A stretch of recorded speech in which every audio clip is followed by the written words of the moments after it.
Dr. Ahmad Ridwan SAG MPDI, Sekretaris Pusat Penelitian dan Pengembangan LAN Provinsi Jambi. Yang kami hormati Bapak Muhtar Agus Kholis SH, Adipati Cendiga Anggo Ganturajo, Tokoh Hukum Adat Melayu Jambi, Ketua Bina Sumpit Gading Dama Ipuh Provinsi Jambi. Yang kami hormati Bapak Kepala Desa Badang Sepakat, yang kami hormati Bapak Kepala Desa Tanjung Tayas, yang kami hormati Bapak-bapak tokoh agama dari Desa Badang Sepakat dan Desa Tanjung Tayas, yang kami hormati Ketua Lembaga Adat dan anggota Desa Badang Sepakat dan Desa Tanjung Tayas, yang kami hormati Bapak Ketua RT Desa Badang Sepakat dan Desa Tanjung Tayas, serta para tamu undangan yang hadir pada hari ini. Alhamdulilladzi hadana li hadza wa ma kunna linahtadiya laula an hadanallah. Asyhadu an la ilaha illallah wa asyhadu anna Muhammadar Rasulullah. Allahumma sholli ala Muhammad wa ala ali Muhammad. Rabbi shrah li sadri wa yassir li amri wahlul 'uqdatam min lisani yafqahu qawli. Yang terhormat Bapak Kepala Desa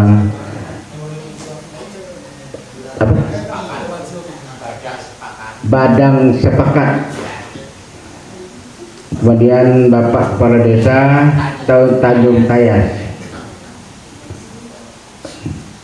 dan selanjutnya kepada bapak-bapak para datuk-datuk duduk selari di benul tengah walaupun benulnya tidak ada, duduk selingkung di benul tepi, dan kepada ibu-ibu nan badoro gelang di tangan, bersintuk cincin di jari, semuanya mudah-mudahan kita yang hadir di sini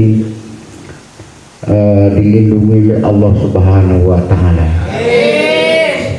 Saya tahu bapak-bapak sudah ngantuk, sudah capek ya kan ya. Tapi kita bicara tentang hukum adat. Saya pencinta hukum adat sejak usia 10 tahun. Umur 10 tahun, waktu itu saya kelas 4 SD. Karena di kampung saya di zaman PRRI itu gurunya PRRI. Saya sudah mencatat tentang hukum adat. Salah satu yang tak mau lupa sampai hari ini ada yang disebut dengan pantang kait atau diambil sako empang mati. Itu arti. Berbicara mengenai adat, kita tidak lepas kembali kepada kato sembah adat. Kato sembah adat menurut adat lamo pusako usang alif ado mim tajadi. Bismillah mulanya kalam rasulun minallah namudi. Bab dari Allah, usul dari Muhammad, kun payakun samulo jadi, ombak basabung angin bapuh. Mulyo hati lautan paham, lubuk akal kepian jiwa, duduk tegak dalam adab, gerak gerik dalam sopan, lezat akal sempurna baso, melahirkan hak, kewajiban dan kewenangan. Tinggi bau batimun bangkai, sekuk pinggang telaga darah, surut pada kebenaran adat berseni syarak berseni kitabullah. Mulai bertingkat naik, meninggalkan ruweh dengan buku, manusia bertingkat turun, meninggalkan waris dengan pusako. Waris digawat dari nantuo, khalifah dijujung dari nabi, patah li baganti, lapuk pua dilipung tumbuh, hidup gedang silih baganti, mati silih batumbah, bak napuh di ujung tayu, hilang sikuk baganti sikuk, main jago pucuk unang nan limu, dijantreh tanggo batu, cermin gedang nandak kabur, lantak dalam nantak goyah, kaping dak tegansu, kato mupakat dak lapuk di hujan, dak lekang depan. Sudah terpahat dalam di adat dan empat. Adat yang sebenar adat, adat yang teradat, adat yang diadatkan, dan adat istiadat. Sudah menjadi pegang pakai hukum adat 9 pucuk, hukum perorangan, hukum peikatan, hukum perkawinan, hukum pewarisan, hukum tanah rimba dan lain, undang rajo, undang kampung, undang lari jaju, dan undang 20. Orang Jambi bukan kayu karena emas. Ini moral orang Jambi. Orang Jambi bukan kayu karena emas, bukan kenyang karena makan. Karena makan apa tadi? Ipung ayam. Nah, jadi bukan kenyang karena makan, bukan tampan karena rupa, cantik bukan. Bukan kuat karena suku, bukan bertuah karena bangsa, bukan bangga karena pandai. Tapi orang Jambi kayu diadat dengan pusaka, kenyang diundang dengan teliti, tampan dek budi dengan basuh, kuat karena bersatu, bertuah karena sekatu, bangga karena adat berseni syarat menjadi pegang pakai. Itu orang Jambi. Ini moral. Jadi jangan katakan saya luas sawit pak, ndak ada guna. Tuh, inilah moral Jambi. Inilah hukum adat Jambi. Hukum adat Jambi ini oleh saya pribadi saya buat tangguh keledainya. Apa tangguh keledainya? 5 ganjil, 4 genap, 9 sempurna. Ini yang harus kita pakai. Mau Bapak beradat? Mau. Nah, korang sekatu nampaknya. Mau? Mau. Betul ibu-ibu mau beradat? Mau. Betul mau beradat? Mau. Tak ada siapa nak beradat? Siap beradat. Adat harus kita mulai dari diri kita sendiri. Jangan harap orang lain, tapi hari sendiri. Cuma sayang, kita bicara tentang adat di sini. Banyak bapak-bapak yang tidak bawa kain sarung, ya Pak ya, dekat rumahnya Pak, dekat, ada kain sarung, ada baju koko. Saya ingatkan, kalau kita mau beradat, yang laki-laki pertama harus punya ini, baju tolok belango, kancingnya 5 melambangkan Pancasila nan 5 melambangkan hukum Islam nan 5 melambangkan rukun Islam nan 5 melambangkan panca indera nan 5 melambangkan pucuk undang nan 5 melambangkan hukum melindungi manusia dalam 5 macam. 5 menyelesaikan perkara adat dengan teranu siri senampan dengan isinya yang 5. Jadi kalau mau beradat memakai adat Jambi, saya tahu Bapak pasti beradat. Kalau tidak beradat Bapak tidak duduk di sini, jadi di hutan. Hukum adat Jambi fungsi pokok cuma 2. Pertama, untuk membedakan antara mana yang manusia, mana yang hewan. Bapak tahu hewan Bapak? Kerbau tahu? Ada baju dia? Tidak. Dia hewan. Karena nenek moyang hewan itu dari dulu sampai hari ini, sampai kiamat nanti, dia tidak beradat dan tidak beradab. Itu yang pertama. Inilah yang membedakan hukum adat. Yang kedua, hukum adat ini untuk menyatukan masyarakat Jambi. Orang Gunung Jabung, orang Kerinci, orang Merangin, berbeda-beda daerah, berbeda-beda kabupaten, berbeda-beda suku, berbeda-beda agama. Ada Islam, ada Kristen, ada Hindu, ada Buddha. tapi hukum adat tetap satu. Tadi sudah diceritakan dari Ridwan. Adat berasal dari kata adah, artinya kebiasaan atau perbuatan berulang-ulang. Secara ilmiah terbagi pada 3 pengertian. Pertama, adat dalam arti budaya. Bapak kepia putih, bapak ini kepia hitam. Ada yang salah? Tidak ada. Itu budaya, ya kan? Nah, yang kedua, adat dalam arti etika. Bapak kepia putih, adik sana pakai baju koko. Ada yang salah? Ada. Secara etika bapak salah, karena kita bicara tentang adat. Tentang adat bagus pakai baju koko. Ketika bapak pergi sholat Jumat pakai celana baju kaos, pakai celana jeans, ambil wudhu, sholat pada kiblat, ada yang salah? Tidak ada yang salah, tapi ada yang janggal.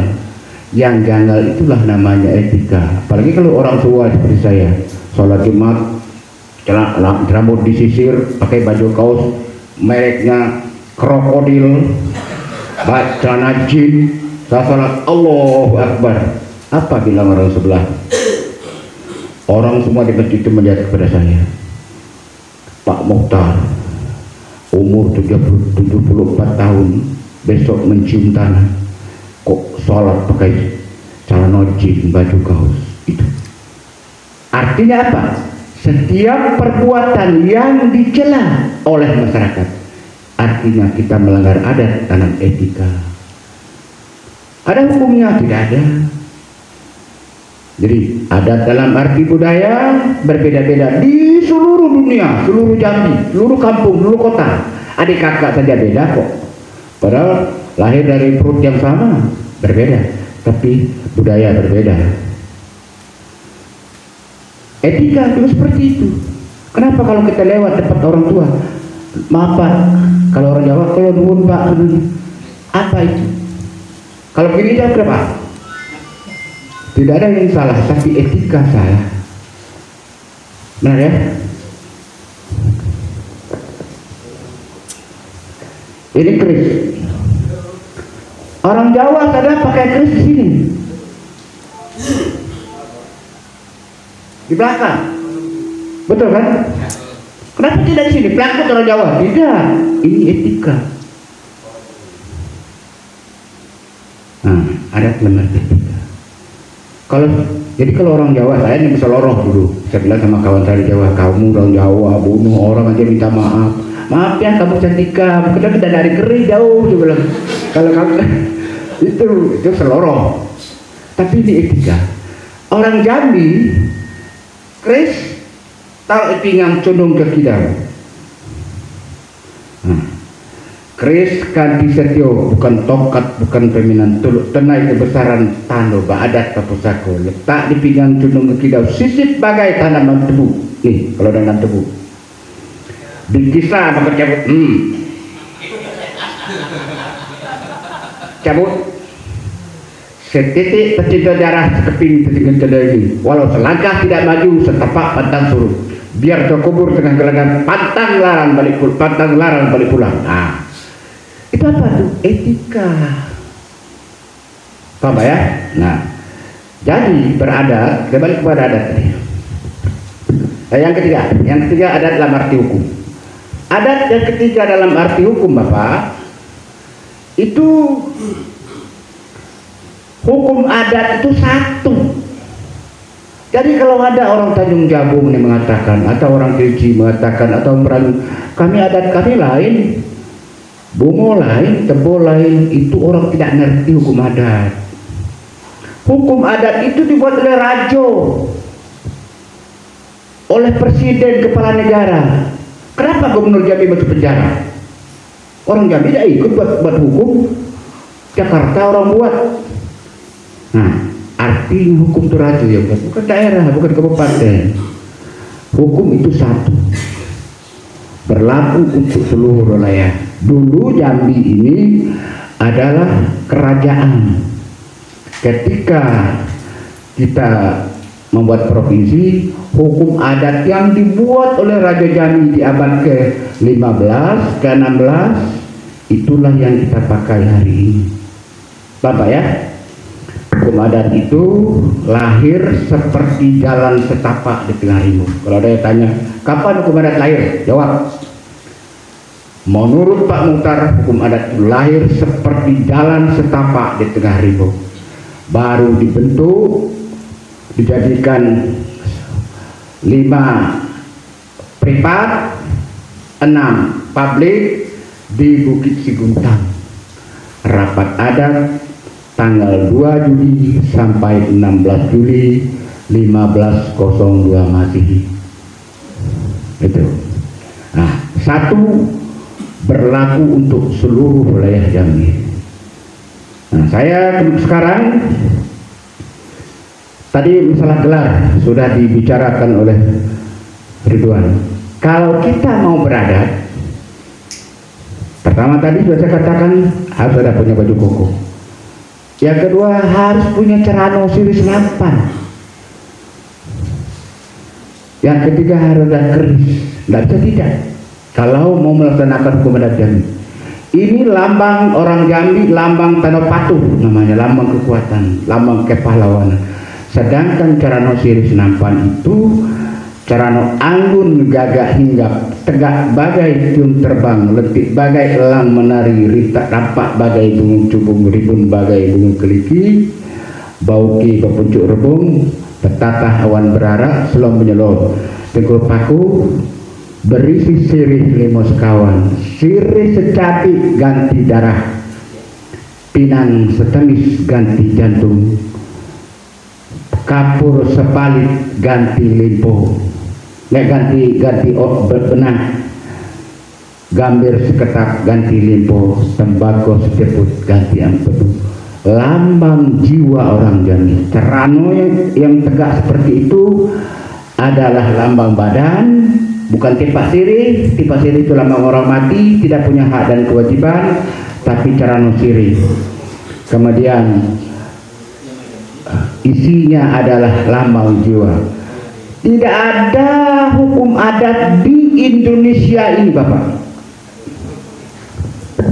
19 wilayah hukum adat di Indonesia yang dibuat oleh Profesor Van Vollenhoven, Bapak hukum adat Jambi orang Belanda, hukum adat Indonesia itu orang Belanda, mengatakan 19 kukupan, dari 19 kukupan itu tidak ada satupun hukum adat yang membuat lambang jiwa raga secara adat selain dari Jambi, tidak ada. Maka saya sebagai anak Jambi mengatakan hukum adat yang paling ilmiah di Indonesia ini sesuai dengan akal sehat, sistematis adalah hukum adat Jambi. Hukum adat yang bersandi syarat Jambi pertama. Di Indonesia cuma 2 yang menetapkan adat bersandi syarat. Yang lain itu ikut-ikutan saja. Riau ikut, Aceh ikut, terus sampai Makassar sana ikut adat bersandi syarat. Tapi kalau ditanya kapan mereka mengadakan rapat adat menyatukan adat dengan saya, tanggal berapa, apa alasannya, mereka tidak tahu. Jambi karena terjadi dualisme hukum, maka dipadukanlah hukum adat dan hukum syarat menjadi hukum adat bersandi syarat bersandi kitabullah di Bukit Siguntang. Dalam buku ini yang penting, jangan salah-salah. Kalau yang 5 ini namanya dalam hukum pribadi. Misalnya hukum tentang perorangan. Saya punya hutang pada bapaknya. Siapa nama bapak? Ini Wahyudi. Saya punya hutang sama Pak Wahyudi. Umpamanya hutang saya 20 juta sama dia. Sudah 5 tahun, 6 tahun tidak saya bayar. Berkali-kali beliau lagi sama saya. Pak Kades tahu. Bahasa saya punya hutang sama Pak Wahyudi. Pak Kades tidak berwenang untuk mengadili perkara. Paham Pak ya? Itu namanya hukum privat. Jadi yang ini itu juga yang limanya. Pak Wahyudi ini menguasai di bidang tanah, umpama 30 tahun yang lalu, 50 tahun yang lalu, tanah itu tanah nenek saya. Saya punya suratnya. Saya tidak boleh langsung datang ke Pak Sudi. Pergi kamu, nak berantem ayo, kenapa kamu? Tanah itu tanah nenek saya. Saya panggil orang tua cerdik pandai alim ulama berkumpul ke rumah saya. Lalu saya taruh kencan mesin senapan. Kepada bapak-bapak yang hadir rumah ini, rumah yang sebuah ini, di atas berbumbu perak, di bawah bersendi gading, lantai penamu hamparan adat, tempat nan mudo ban pantan, tegak nan tempat nan mudo babin adat. Kini kok sungguh Sekorajo, juruk dengan kunjungan sebatan, kok naf Sekorajo disau dengan kersipilah. Siri senapan ini bertuju untuk kita pertama, tapi karena kampung kita ini ada kepala desa, saya serahkan kepada kepala desa. Saya minta kepala desa untuk mengambil tanah saya kepada Pak Wahyudi dan serahkan kepada saya. Ini namanya nengahkan siri. Kalau di pengadilan namanya menuntut menggugah. Jadi cara menggugah, cara adat pakai cara siri. Paham Pak ya? Nanti kalau dipraktik, kalau ada waktu kita praktekkan. Maka oleh Pak Kades, Pak Ali Sudarto, dari sini diambil. Lalu salah seorang daripada, karena waktu sidang nih Pak, kalau sidang ada, terdakwa jangan dipanggil, yang kita tuduh jangan dipanggil, yang dipanggil adalah suku Teganai dari beliau. Itu Pak. Di dalam adat disebut hidup bersuku dua, mati bersuku dua. Nih, katakanlah keluarga bapak ini, siapa nama Bapak? Mustafa. Nah, lalu Pak Kades langsung ngomong dengan Pak Mustafa. Pak Mustafa, kalau benar apa yang digugat oleh Pak Mukhtar itu, ya selesaikan baik cara ada, tidak usah kita perkara. Sebab kalau perkara arang habis besi binaso. Menang jadi abu, kalah jadi arang, dan menang jadi arang, kalah jadi abu. Dan gunung balik kan baik. Nah, kata bapak ini menjawab, ayat nak kami hilirkan, kalam nak kami jalankan. Artinya bapak ini, Pak Wahyudi ini akan Pak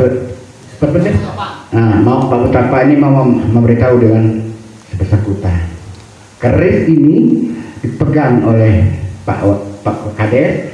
Lalu Pak Kades mengatakan kami beri limit 1 kali lunglang seko. Kalau tidak mau menyerahkan tanah, impit siri Pak Mukhtar.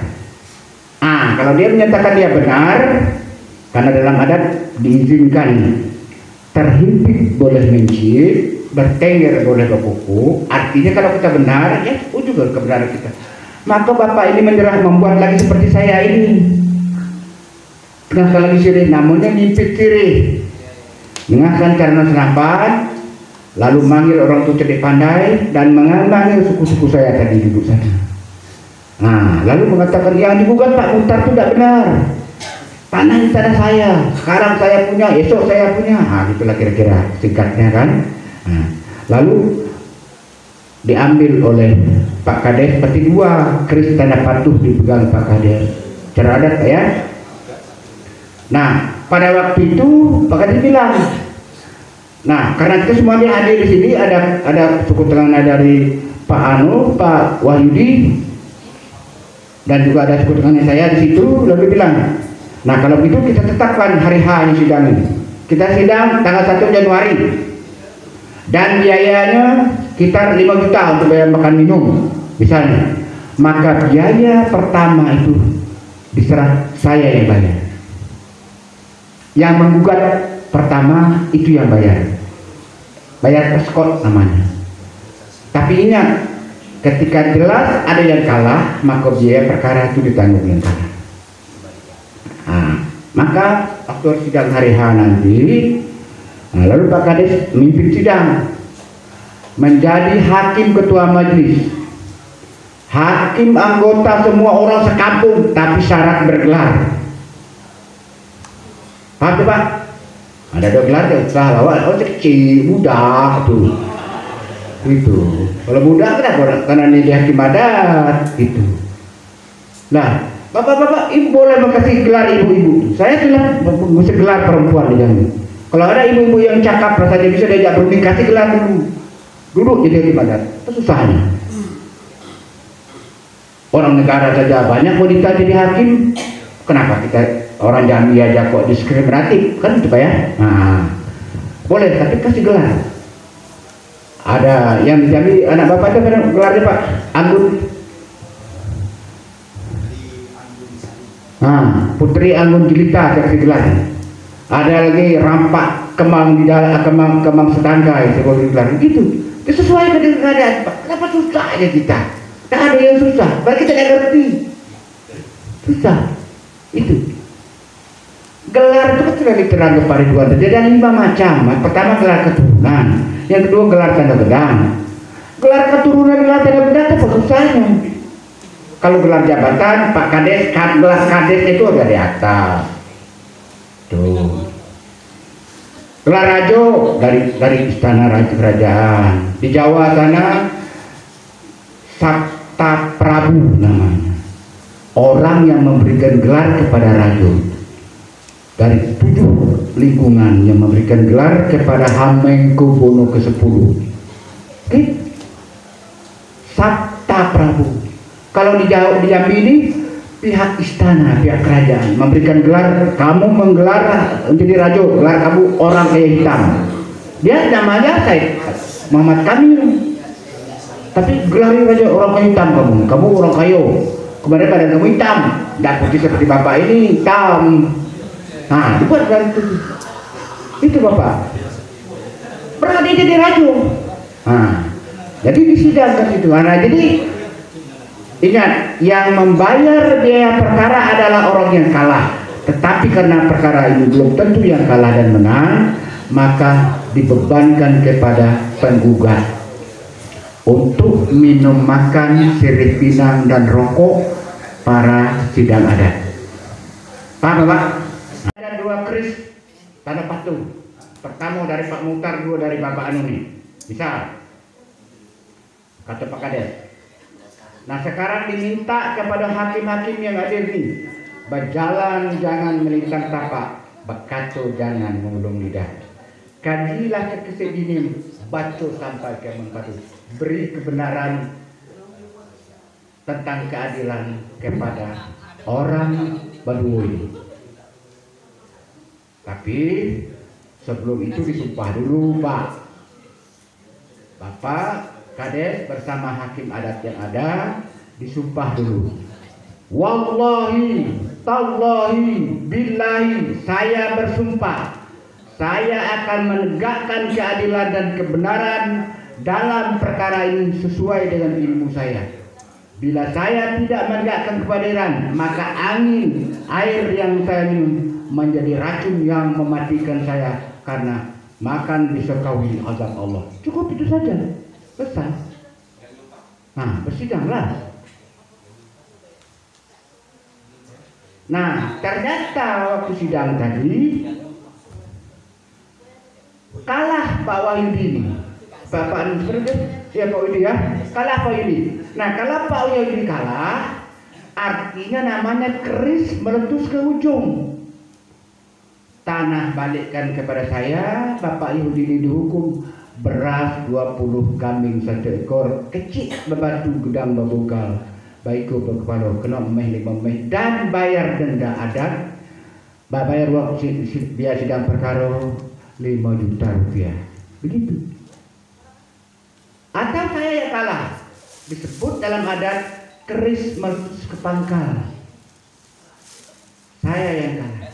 Saya dihukum secara adat beras 20 kambing 1 ekor, kecil babatu gudang babukal baiko berkepala, membayar denda 1 emas atau 1 emas, itu tergantung jumlahnya, dan biaya perkara tidak diganti lagi karena Pak Muhtar menengahkan ajang tidak berisi, menuntut tanah tidak ada bukti.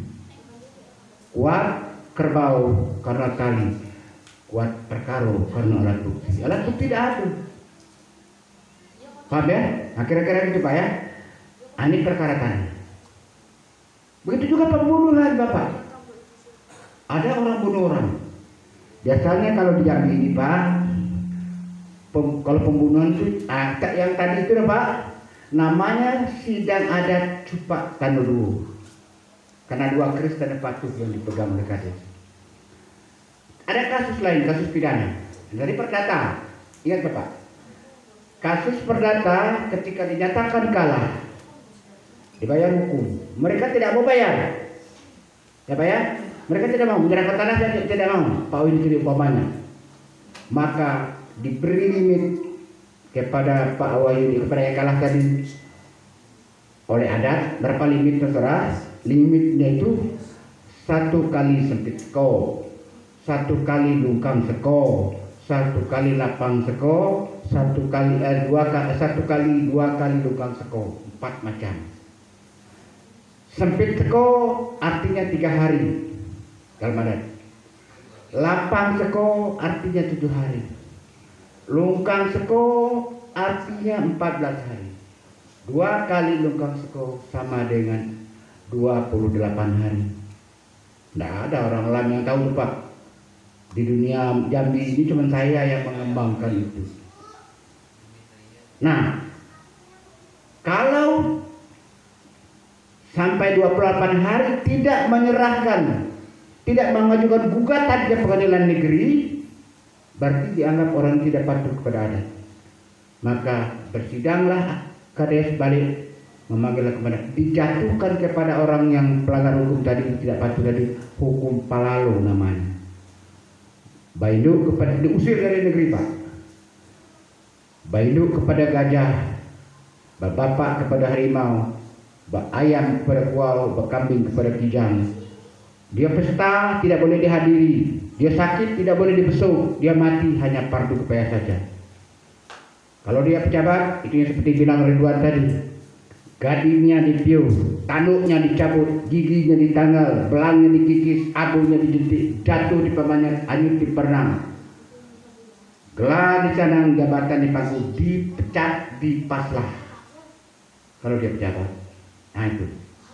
Tapi diberi waktu 28 hari atau 1 kali 2 kali lungkang seko. Ituan. Kalau perkara pidana data ya, ada orang, bunuh orang ke pengadilan negeri, dihukum orang 5 tahun. Bapak boleh jatuhkan hukum bangun. Sebab ada pencurian, curi sawit, dia hukum oleh pengadilan negeri 2 tahun. Persoalan dia mencuri adalah pertanggungjawab pribadi dia kepada negara, hukum oleh negara.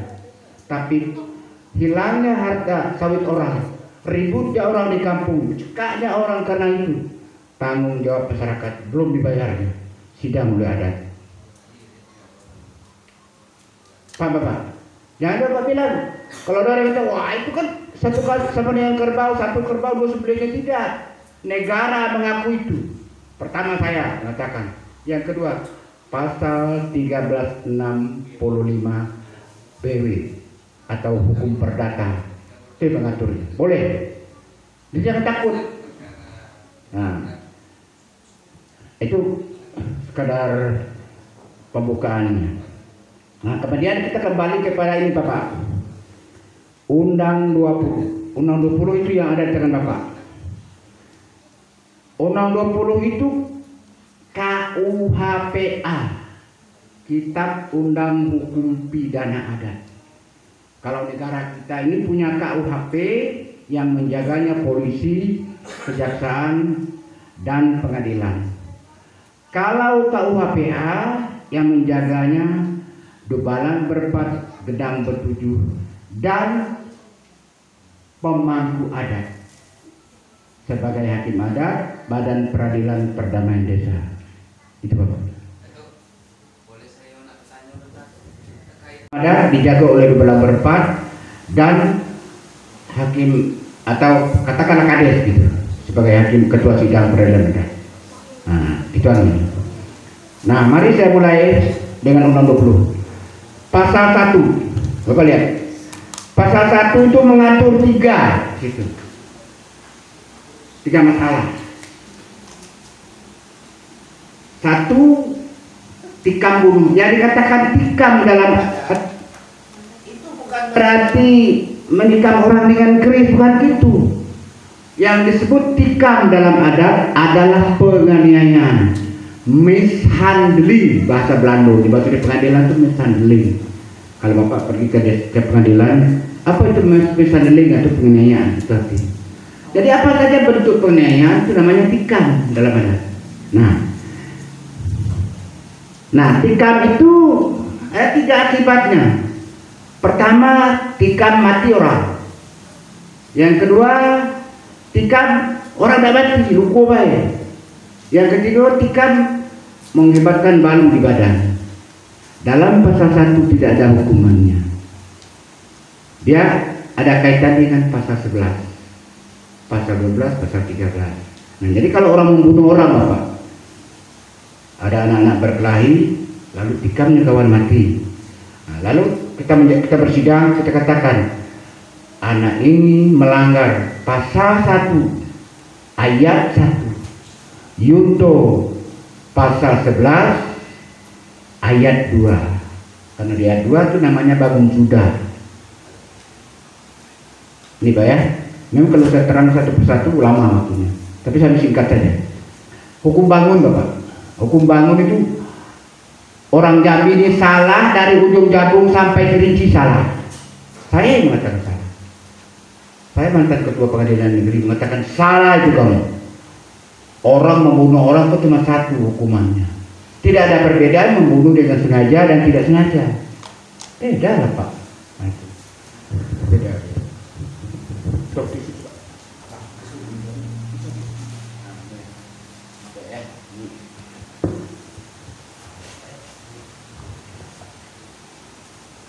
Ini saya terangkan Pak ya. Saya kalau mau menerangkan hukum adat, ada yang pertama namanya dalam adat, ada dalam negara pembunuhan dengan sengaja dan berencana.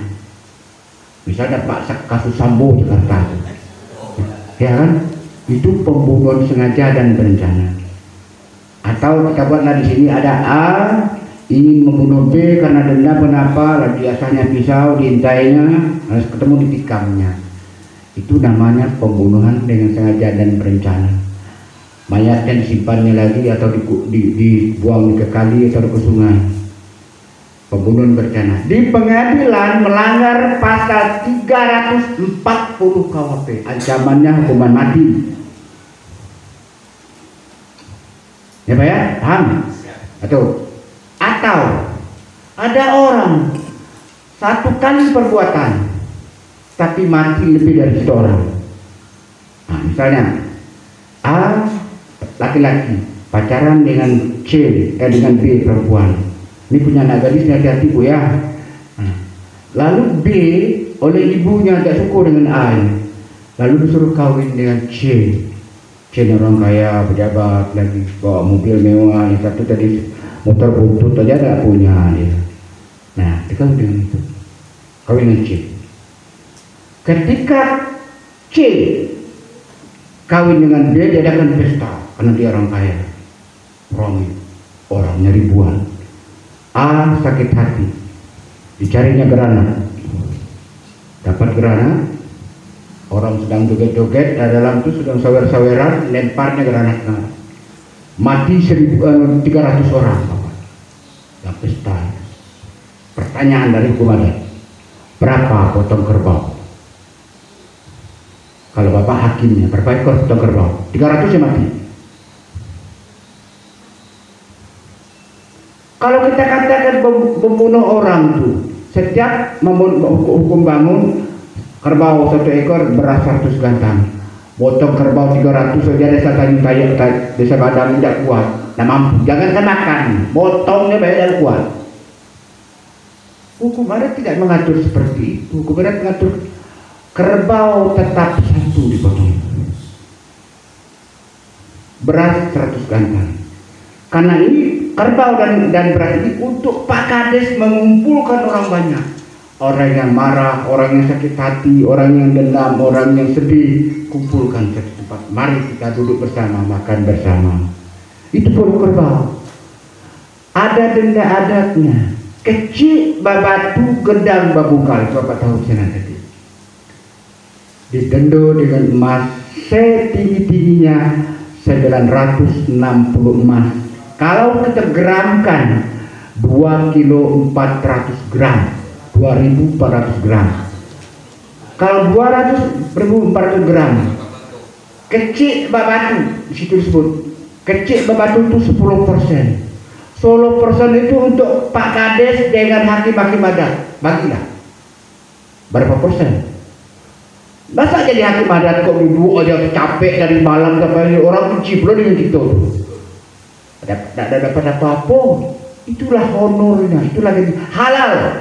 Kalau Bapak Kades tidak mau kasih sama saya aja, dekatkan dengan saya. Halal. Itu hukum yang ngatur.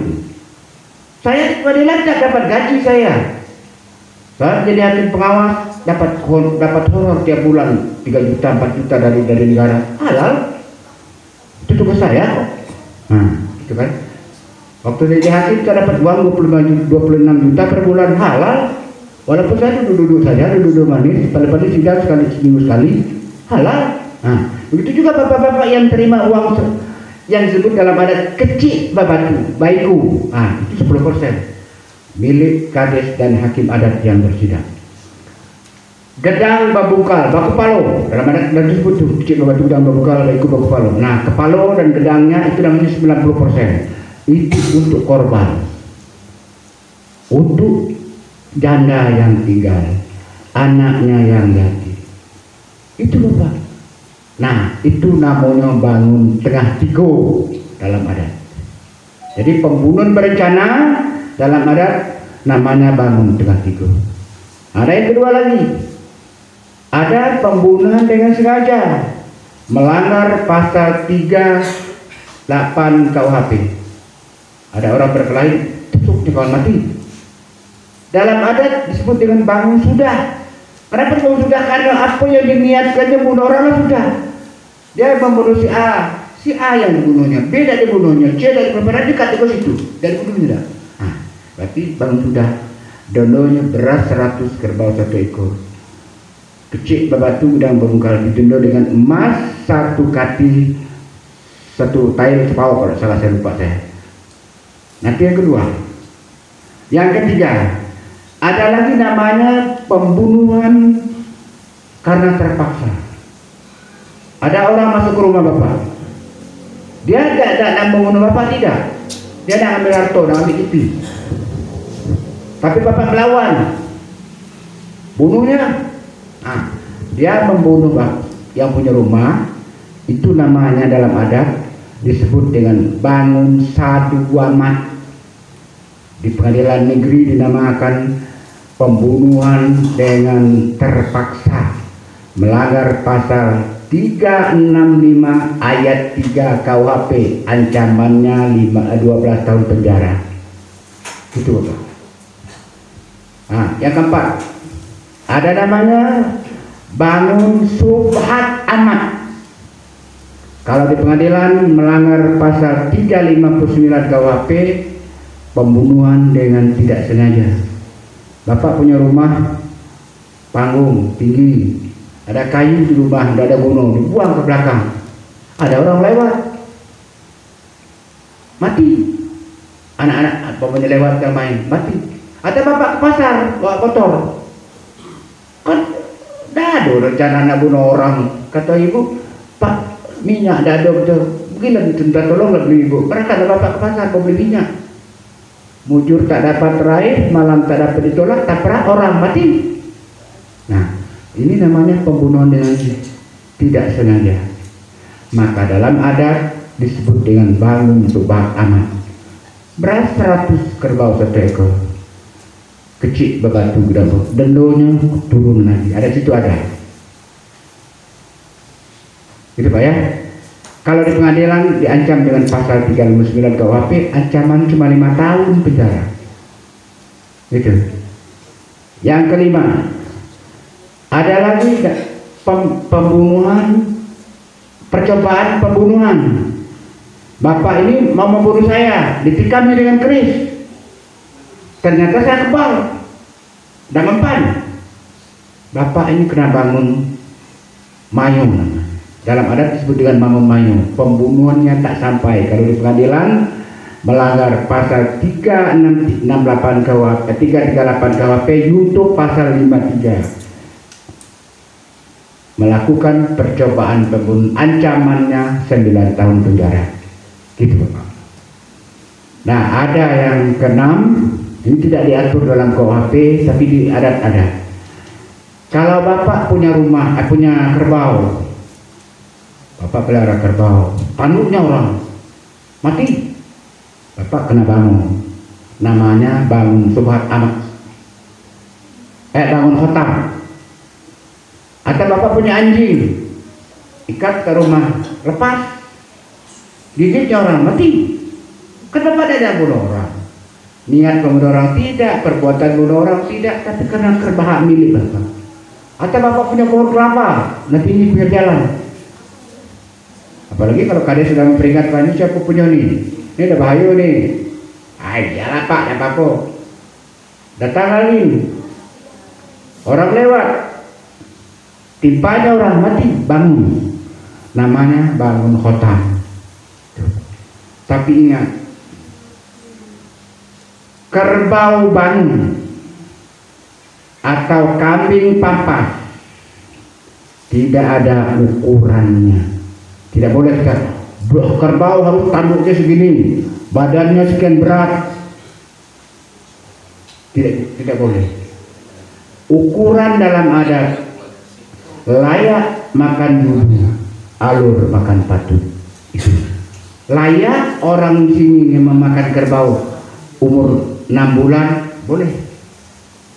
Kalau boleh orang sini makan kerbau setahun, berarti setahun boleh. Itu artinya Bapak. Itu juga kambing. Jangan, saya pernah dengar itu. Ada orang adat kerbau harusnya besar, tanduknya sekian panjang. Memang dari mana kamu belajar? Saya bilang. Orang adat itu sudah memikirkan yang terkecil. Itu Bapak. Nah itu hukum bangun. Dia juga pampas. Pampas ada 7 macam, loko. Kemudian juga macam-macam itu, banyak 20 pasal itu. Bapak ingat, 20 pasal buku yang ada di tangan Bapak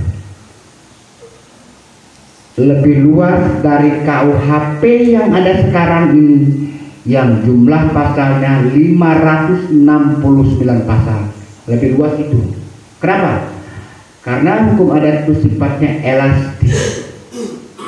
Cara mengukurnya adalah pertama kias. Kalau berkaitan dengan syarat, dia ambil kias. Kalau berhukum negara namanya analogi. Analog. Inilah yang dikatakan oleh orang kain hitam. Ada hadis Melayu Bapak. Bapak mencatat silakan. Taliban Sarit kampung jadi, Saban kahang majnun, Bainam painus. Itu hadis Melayu Bapak. Menduduki suatu jabatan, tidak punya ilmu, seperti orang gila mengaku waras, seperti kukang menangis ekor. Kita duduk di dalam, kita tidak ngerti hukum adat. Beliau itu. Nah, mestinya kalau tidak tahu bertanyalah kepada yang tahu. Sudah saya paparkan segala dapat. Sebaris tak lupa setitik dah hilang. Kok adonan talindung di balik daun, tinggal di hunut bakal lamu, bukan memelau panen dilekut, belum bakwa mandi bakumpai, tidak basisi mandi ke laut. Kok jarang suko ditukuk disisip, kok kurang suko ditukuk, kok hapat suko diturang, kok bungkuk suko dilurus benar, suko oleh panjang di kampung liba, alam terkembang menyudahi. Tamat kaji kitab dilingkup, tamat gayung pedang diletak. Hikayat habis sing kita sudah, sah samo balunjo batal samo diampang. Terserah kepada ombak dan basabung, angin dan berpohon. Di situ sisik tulang balambung yang tinggal untuk nan pandai. Titik air bisa tahu orang sekapal duduk terbenam, dalam kelam elok balampur, nan setiti jadikan laut, kok sekepal jadikan gunung, alam terkembang jadi guru. Balam terbang ke muka pintu, padi sulit apa dimakan, alam terkembang jadi guru, bumi dan langit ada di dalam. Yang benar apa yang saya katakan itu dari Allah Subhanahu wa Ta'ala. Yang salah adalah dari saya, Mukhtar Abu Sholih Desa. Saya mohon maaf yang sebesar-besarnya kepada Bapak dan tidak bermaksud menggurui atau menyakiti hati Bapak, tapi saya manusia biasa dan maafkan saya. Saya akhiri dengan Assalamualaikum warahmatullahi wabarakatuh.